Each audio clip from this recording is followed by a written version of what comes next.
My name is Mark Tryon. I'm the GIS specialist at Preformed Line Products. Basically what we do is we send out field crews to inspect various utilities, whether it be electric transmission, distribution, solar, all sorts of things. And they use drones to capture imagery, and then using that imagery, we then go through it, analyze it, and find possible reliability concerns on those lines and report that back to the customer.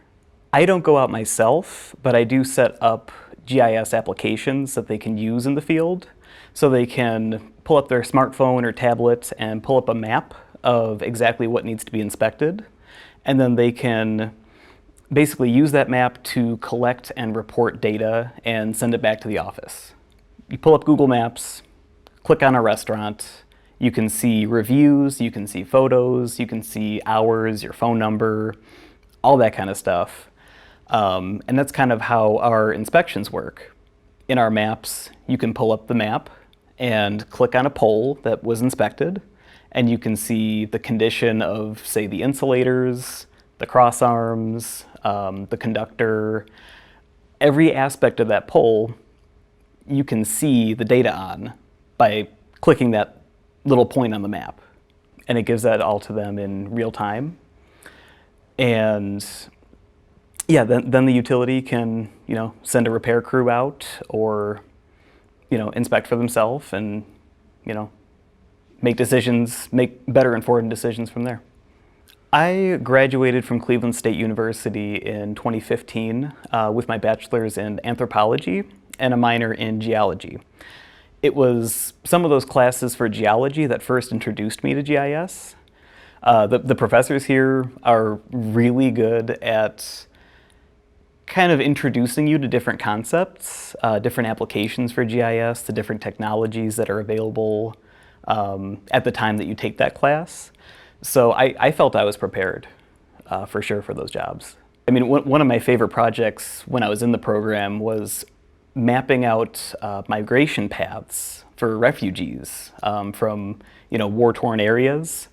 So with my background in anthropology, that just was fascinating to me, to be able to see what you study, see the people, see their paths, but see that visualized. I thought that was really cool. I would say the best part of the program would be the discussions in class, just about what you can use it for, why you'd use it that way, the different applications for different technologies.